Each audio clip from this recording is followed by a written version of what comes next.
Last week, we brought you a number of suggestions on where to find money to help you fund a high cash value life insurance policy. This week, we're debating direct versus non-direct recognition in the whole life insurance space. This is the Life Insurance Financial Education Podcast, where we're pulling back the curtain on high cash value life insurance and how it can help you build wealth and achieve your financial goals. I'm your host, James Barber, your Oregon Cash Flow Pro. And I'm Carlo Viqueira with Net Wealth Finance. All right, direct versus non-direct recognition. This is a reference to the type of policy loans that are available in whole life policies. Contractually, you are allowed to borrow against the cash value of your policy, but the government doesn't dictate how an insurance company is going to adjust or not adjust your dividends in relation to your policy loans. Give us a couple of examples of direct versus non-direct recognition. So with direct recognition, that is when they recognize that you have a loan and they adjust your dividend. For example, if you have a loan and the dividend rate is 6% and you are paying, and maybe you have a 5% loan available for that, they may adjust your dividend down to equal what you're paying in interest, or they may do some other type of adjustment to that dividend that the loan funds are being credited with. So an example would be you have $100,000 in your life insurance policy as cash value, and you borrowed $20,000. When your anniversary rolls around, the $80,000 that's not collateralized is going to get that full 6% dividend rate, but the $20,000 you borrowed will get that reduced credit of 5%. That's just meant to offset what you paid in interest. Yeah, and I think that's something that is important to understand because it can help you dictate where you might draw funds first and how that impacts how you use those policy loans.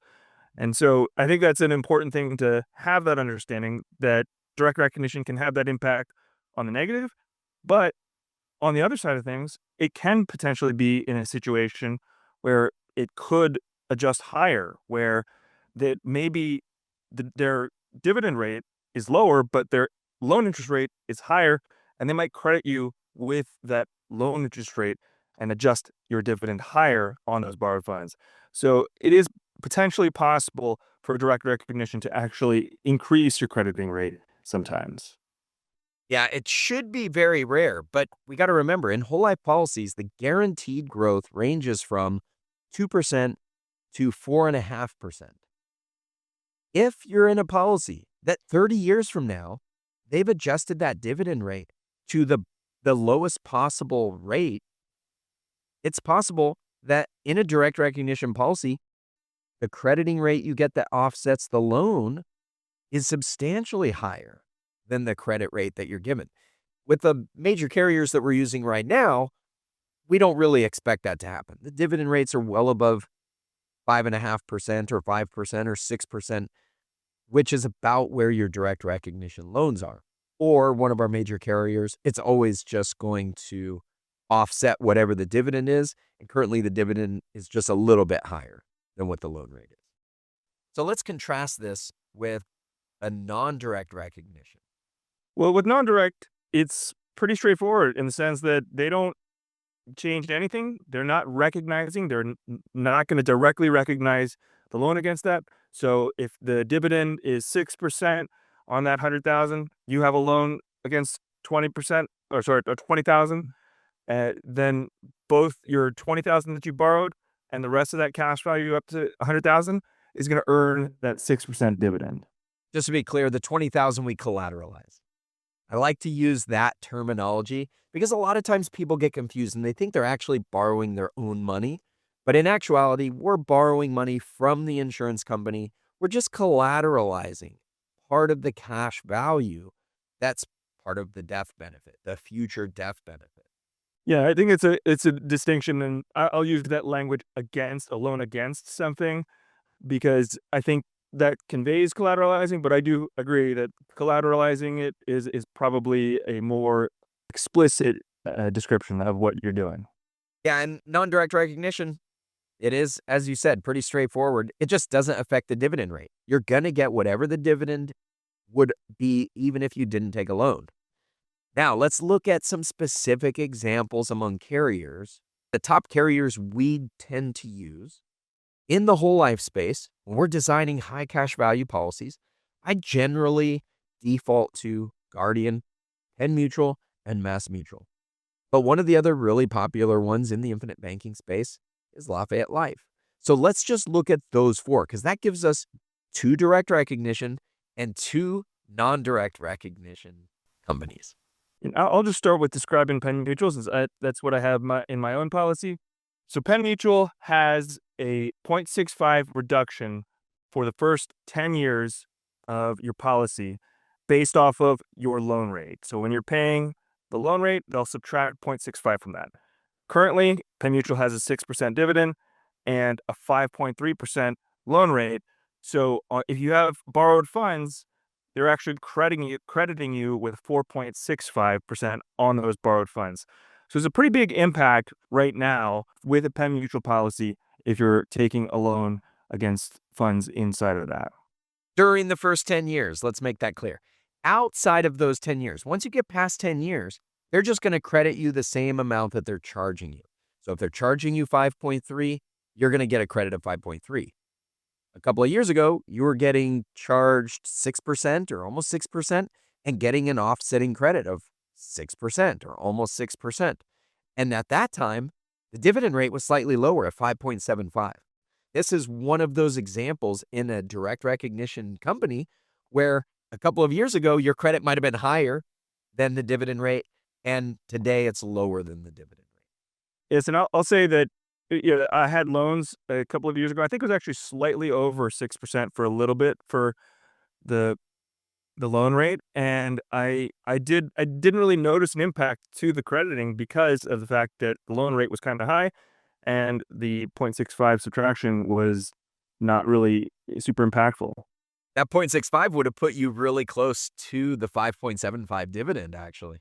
Exactly. Okay, so I'll tackle Guardian next. This is the other direct recognition policy among those four that we just listed. And once we get through with these, the direct and the non-direct, we're going to talk about which one might be better.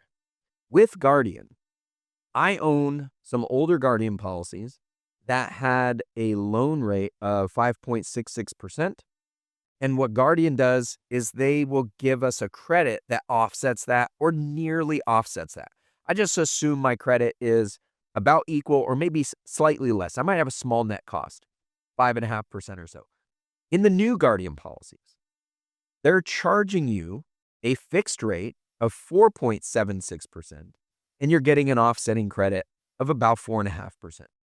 It's kind of hard to find the exact numbers that Guardian is going to credit because all of this stuff happens behind the scenes. But that's essentially the numbers that we're hearing from Guardian when we inquire about these things. Now, after 10 years, Guardian gives you the option to choose to make it a non-direct recognition policy. And at that point, you would have a variable loan rate. So it is possible that with Guardian, you start out as direct recognition and you change to non-direct recognition. In addition, when you turn age 65 with Guardian, the loan rate actually drops in the direct recognition side. There are some products that it's going to drop to 4% for the rest of the life of the policy, and other ones it'll drop to 3 or 3.5. So there's a little bit of variability, but the loan rate does come down when you do get into retirement with a Guardian loan, unless you opted for the non-direct recognition after year 10. If you opt for that, you're going to have that variable loan rate that's going to adjust each year for the rest of the life of the policy. Yeah, and I think that's really with Guardian, you have these options, and I think it is one of the reasons why it is one of the stronger carriers in this space, along with some of that premium payment flexibility. There's a lot of great things about what you can get inside of a Guardian policy. So let's use a quick example. Back to the $100,000 example loan that we did with Penn Mutual.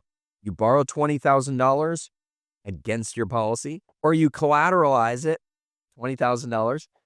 The $80,000 that you didn't collateralize will currently get Guardian's 6.25% dividend rate, and the loaned values are going to get a credit of 4.5%. This is if you have a new Guardian policy. Back when I had my policy, we're going to get that offsetting credit of about 5.5%. There's one other thing that I need to mention when we're talking about these crediting rates in relation to the loan rates. When we mention the dividend rate, those are gross dividends. That does not account for the expenses that the insurance company is going to be taking out of the policy. And the expenses may vary in any given policy in any given year. So when you see a dividend rate that's announced, don't assume you're going to get that crediting rate or that crediting rate is going to offset whatever it is that you're paying on your loan, because there's other expenses happening inside of a policy. And this is the case whether we're talking direct or non-direct recognition.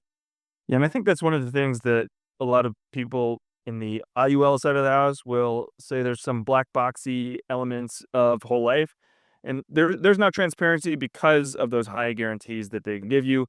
And generally speaking, especially I think over the last few years, these carriers have gotten more efficient in getting closer to that gross dividend, at least from what I've seen, than some years past, where you see a bigger gap, I think, from the gross dividend rates to what was being credited. Now, one of the big advantages that we get because we like and utilize IULs and whole life is we can see what's happening inside of the policies in the IUL with regard to the expenses. And I'll tell you, almost the exact same thing happens in the whole life space. So when you see an IUL policy, we can see the exact crediting rate because they're either going to get the fixed account or whatever the index options gave them for credit. And then they've got the money that they put into the policy that year. All of those numbers are going to bring the value up. But every month, the expenses come out. A load fee will come out right off the top when you first put money in. And then each month, any of the other expenses come out. They're broken up monthly. That same thing happens behind the scenes inside of a whole life policy. So when you're seeing something change, there's actually not a whole lot of change that's happening to the actual product itself, but it could be more of a factor of somebody's getting older or you're seeing the effects on policies between people of different ages. And it's just the internal expenses that are going to be different among those policies. Now, I say in general, because there have been some changes in the recent years to the expenses that whole life companies are charging. And it Penn Mutual put out a pretty good flyer on this a couple of years ago where they went into the dividend rate increase, but how did it actually increase the payouts of what people are seeing? And Mass Mutual's dividend went up higher, but so did their expenses. Their expenses went up as well. And so you didn't see the growth happen overall. And Mutual, the reason they were putting out that flyer is because they didn't increase their expenses, but they did increase their dividend. And so there's some games that get played in the whole life space where the company might increase what they call out as their gross dividend, but behind the scenes, they are doing a whole baseline increase on the expenses as well. Yeah, and I think that's completely valid in current state. The thing that I was specifically thinking about was I had seen some, when I was first learning about this concept, references to studies of when there was 12% gross dividend rates back in the 90s or maybe 80s timeframe, but the actual net effect crediting was something like 8% in many of these times. So that's a big delta to have a 4% difference between a gross dividend rate and what's actually getting credited. That's just not what we're seeing today. That is not the scenario. Things are much closer to what the gross dividend rates are than multiple percentage points. That's a good point. And I've got to say, one of the reasons that we happen to see it being a lot closer is because of the policy designs that we do. The way that we analyze the expenses among the different carriers is to look at that internal rate of return. The internal rate of return tells us what has the policy earned every single year at a compounding rate since inception based on the money you've put into it. Well, if we're assuming a 6% dividend rate and we see an IRR, an internal rate of return, of 5%, we know that over the life of that policy, we had a 1% expense that came out of that.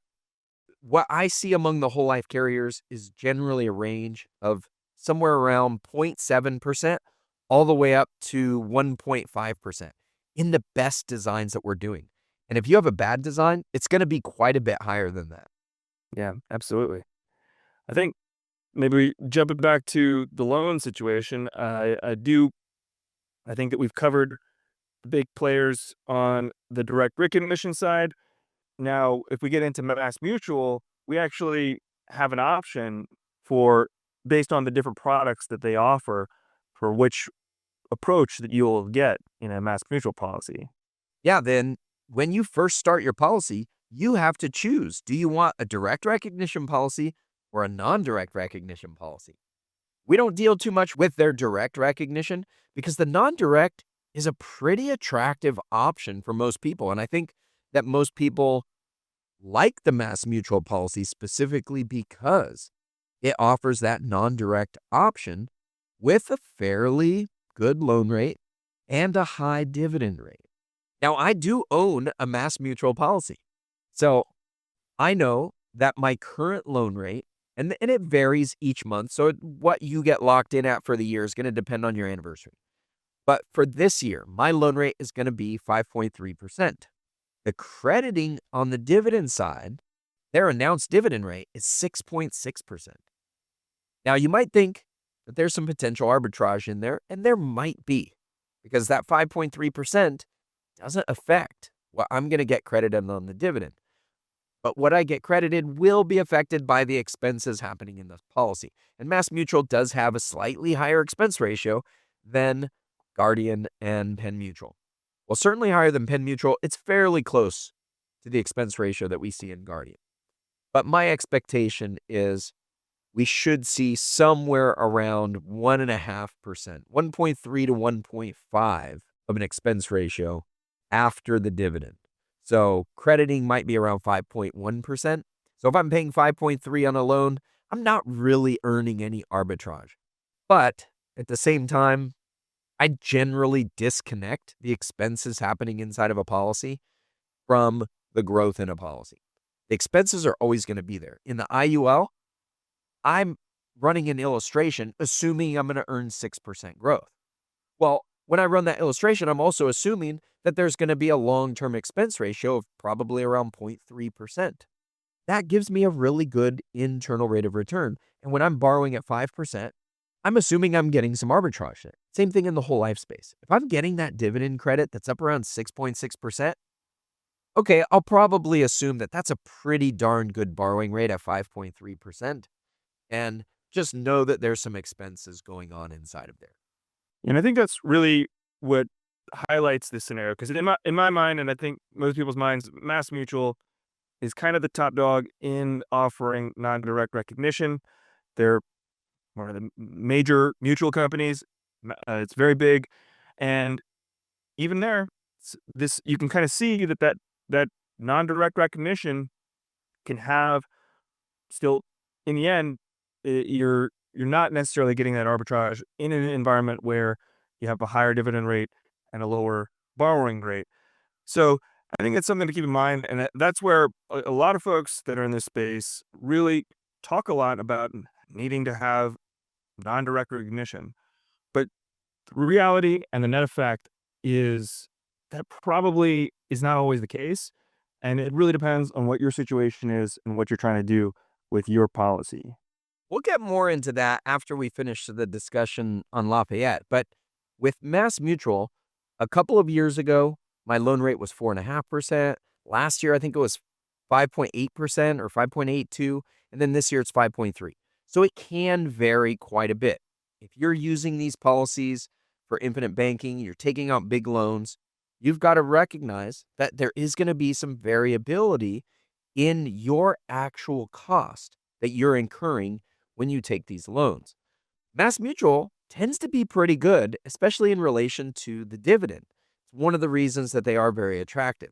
So let's contrast this with Lafayette Life, which, in my mind, not quite as attractive, although we tend to see a lot of agents push their whole life policy in the infinite banking space, with one of the major reasons being it is a lot more flexible than Mass Mutual.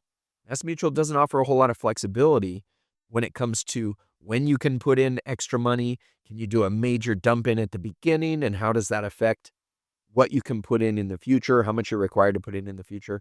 There's a lot less flexibility around the PUAs within Mass Mutual. Lafayette Life, not as attractive as a company, not as big. It's a much, much smaller company, but it is non-direct recognition. And so I see a lot of agents push it, and they're pretty insistent that you should have a non-direct recognition policy to do infinite banking. But what I disagree with is that you just should always choose the non-direct recognition, no matter what they're charging you for interest. A few years ago, Lafayette Life was charging a little over 5% interest. And then last year, they jacked it up to 7% interest. And meanwhile, their dividend rate, back when they were charging a little over 5%, their dividend rate was around 5%. And it was at 5.75 and 5.95 when they jacked it up to the 7% interest rate. Well, in my mind, if I'm doing infinite banking and I'm borrowing against this policy, if I have a few $100,000 or $1 million outstanding in loans and the loan interest goes up by a couple of percent, that could have a serious impact on whatever it is that I'm using those funds for. To call attention to the numbers there specifically, so if it was a 5.7 or so dividend that they're doing and they're charging you 7%, they might have still expenses that are subtracted from that 5.7% dividend. And so in the end, you might have a few percentage points of your net cost to borrow on those funds. And I think that's why it is less attractive specifically than Mass Mutual, in my opinion. So let's wrap this up with which one is better, direct recognition or non-direct recognition? What do you think? I think it really depends on the situation, but that, in my mind, should not be the first determining factor for selecting a carrier. I think in the end, the net effect in the current interest rate environment, I do kind of have a preference for the direct recognition, especially because we can also collateralize it externally if we want to have the effect of non-direct recognition, and that would be with an external bank. So that's why, in my mind, it doesn't actually matter if you take, it depends on the other factors rather than just whether or not it's direct recognition or non-direct. What you just said is important, and I think I want to highlight that. We can actually take any of these policies, but especially the direct recognition ones, and collateralize it with an outside financial institution. That essentially turns our direct recognition policy into a non-direct recognition policy. I just collateralized my Guardian policy with a bank that is charging me 5% interest for the first year. I don't have to pay the 5.76% that I was paying Guardian. That was offsetting and reducing my dividend to around 5.5%. Now I get to pay 5% and get the full 6.25 dividend. So I get the non-direct recognition and I get the potential arbitrage. Now we have some expenses in there, so it probably wipes out. It's not really arbitraging for a positive gain there, but overall my net costs are lower. And that's exactly why it's not really a determining factor. For me, the main factor when I'm deciding is the other factors of having good dividend history and strong dividends and low expenses or payment flexibility. So pretty much any other factor other than direct recognition or non-direct recognition. Yeah, I agree. Generally, my clients highlight the flexibility of the policy, being able to contribute money throughout the year as being a lot more important most of the time. Also, what can we qualify for as a premium payment? Some carriers have a much more flexible policy on being able to make a small commitment and just massively dump in money. And it could be worth the offset of taking a direct recognition versus a non-direct recognition, even if you might actually prefer a non-direct recognition. I want to give a final example when it comes to how I think about direct recognition versus non-direct recognition when I'm practicing infinite banking, because I have policies that meet both of those requirements. I own Mass Mutual I own Guardian. When it comes to borrowing money from a life insurance policy, the first thing that I'm going to look at is how does the loan affect the total amount that I'm going to be bringing in? Because I have both the direct and the non-direct, my choice is if I borrow from Guardian, I'm going to get, if I borrow from Guardian at 5.76%, I'm going to get that 6.25 dividend reduced to about a 5.5 credit. That's an impact of about 0.75%. And then my credit is slightly below the loan cost. So add another 0.27 to that. So I'm almost a 1% impact reduction on what it's going to cost me if I take a loan from Guardian to where if I didn't take a loan from anybody. If I take the loan from MassMutual, their current dividend rate, 6.6%. My loan cost, 5.3%. With Guardian, I'm taking a loan at 5.5%, and it's impacting my overall growth by 1%. That's the equivalent of essentially me paying 6.5%. Whereas with MassMutual, I'm getting 5.3%. That's my cost. Last year it was 5.8. So it actually is more efficient for me to take a loan from my MassMutual policy as the first place that I go to take a loan from. Now, Guardian, because of their flexibility and design, allowed me to build a much, much bigger policy than I otherwise would have. When I created my MassMutual policy, I had to make a commitment because they don't have a whole lot of flexibility. So I built my policy to only be a small amount. My MassMutual policy is somewhere around $100,000 or $150,000 in cash value right now. Whereas my Guardian policies, I have built up to nearly $900,000 because of the flexibility in allowing me to contribute. So even though it's more attractive for me to take a loan from MassMutual, what they allowed me to design meant I really needed the flexibility that Guardian offered. And even though right now in this interest rate environment, it's a bigger impact to take a loan, I have way more money to take a loan from my Guardian policy. So for some people, that's going to make a big impact. For other people, it might not. But these are the things that we get into on this podcast that are going to help you determine what company might be the best for what you're trying to do. Now, Penn Mutual, massive flexibility as well when it comes to being able to just dump in money throughout the year, but they do have a higher minimum requirement for the same type of design in relation to Guardian. But Lafayette Life and Guardian both specialize in massive dump-ins in the first year and then low ongoing commitments after that. So you got your trade-offs. Be sure that you're working with an agent that knows the ins and outs of these things like us if you want to make sure that you're going to make the right choice with these policies. Yeah, that's the thing. I think you heard it. James talked a lot of other variables other than just specifically direct versus non-direct. And I think that's what the crux of this, in my opinion, is that is one variable in the grand scheme of things. The fact that James can choose one or the other at a given time, I think that is a good thing to have, especially if you're opening more than one policy. But the main thing should be, is the policy right for you? And that takes a conversation. So get in touch with one of us. Appreciate you joining us for this week. Next week, we're going to talk about how to manage your IUL for maximum growth. Be sure to join us for that.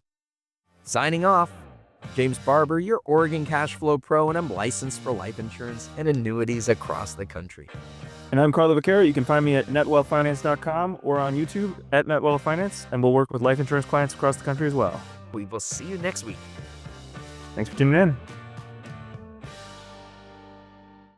The next 20 seconds determine your future. Subscribe, meet with us, or continue educating yourself with these videos right over here.